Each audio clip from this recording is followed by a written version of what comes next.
आपने आज पेट्रोल भराया, ग्रोसरीज खरीदी, बिजली का बिल भरा। क्या आपको पता है इन तीनों में एक चीज कॉमन है? तीनों में एक इनविजिबल टैक्स है जो आपकी गवर्नमेंट ने नहीं लगाया, अमेरिका ने लगाया है। पिछले 50 सालों से दुनिया का हर देश, चाहे इंडिया हो, चाइना हो, जापान हो, ये टैक्स भरता आ रहा है और शायद आपको कभी बताया ही नहीं गया। 1971 में अमेरिका के प्रेसिडेंट निक्सन ने एक डिसीजन लिया, डॉलर का गोल्ड से कनेक्शन तोड़ दिया। मतलब अब डॉलर के पीछे सोना नहीं था, सिर्फ कागज था। पूरी दुनिया घबरा गई। अमेरिका को एक नया प्लान चाहिए था, जल्दी। 1974 में अमेरिका के secretary of state Henry Kissinger Saudi Arabia गए, एक डील लेकर। सिंपल थी लेकिन बहुत पावरफुल। अमेरिका बोला, तुम्हारी सुरक्षा हमारी जिम्मेदारी। सऊदी अरेबिया ने बोला, डील, लेकिन एक शर्त थी। सऊदी अरेबिया अपना तेल सिर्फ डॉलर्स में बेचेगा पूरी दुनिया को, फिर उसी डॉलर को वापस अमेरिका में इन्वेस्ट करेगा, यूएस गवर्नमेंट बॉन्ड्स में। मतलब सीधे वॉशिंगटन को कर्ज देगा। सोचो, एक चक्कर की तरह। हर देश को तेल चाहिए, तेल खरीदने के लिए पहले डॉलर चाहिए, डॉलर पाने के लिए अमेरिका को कुछ बेचना पड़ेगा, और ये डॉलर डिमांड डॉलर को स्ट्रांग रखती है।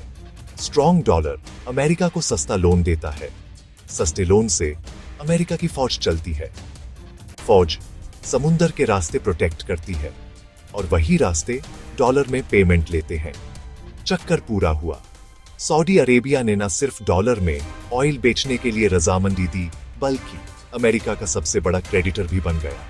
क्रेडिटर मतलब लेनदार। ये सिर्फ व्यापार नहीं बल्कि एक बड़ा गहरा रिश्ता था। इंडिया की बात करो, हम हर साल खरबून डॉलर्स का तेल खरीदते हैं। महंगी इंपोर्ट्स इन्फ्लेशन को बढ़ाती हैं। इन्फ्लेशन यानी महंगाई। इन्फ्लेशन सीधा आपकी ग्रोसरी, फ्यूल और ईएमआई पर लगता है और आप पे कर रहे हो एक फाइनेंशियल सिस्टम का बिल जो 1974 में डिजाइन हुआ था, एक ऐसी मीटिंग में जहां आपको बुलाया ही नहीं गया। फिर 2022 में एक ऐसा मोमेंट आया जिसने पूरा सिस्टम हिला दिया। अमेरिका ने रशिया के सेंट्रल बैंक के 300 बिलियन डॉलर के एसेट्स फ्रीज कर दिए, बस एक रात में। और देख रही हर कंट्री को समझ आ गया, डॉलर न्यूट्रल स्टोरेज नहीं है, ये एक वेपन है। तब से दुनिया के सेंट्रल बैंक्स धीरे धीरे एग्जिट बिल्ड कर रहे हैं। फ्रांस ने अपना गोल्ड न्यूयॉर्क से वापस ले लिया।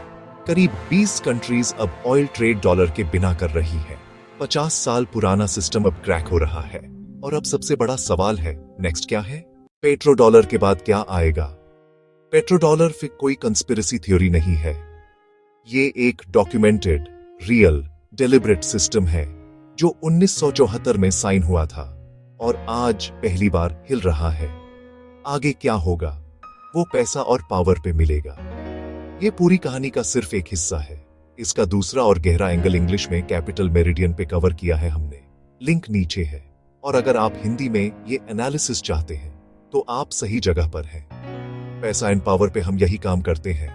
पावर और पैसा की असली कहानी सीधी और साफ। सब्सक्राइब करें, बेल दबाएं, क्योंकि अगली कहानी आने वाली है। पैसा, ताकत, असली कहानी, ये है पैसा एंड पावर।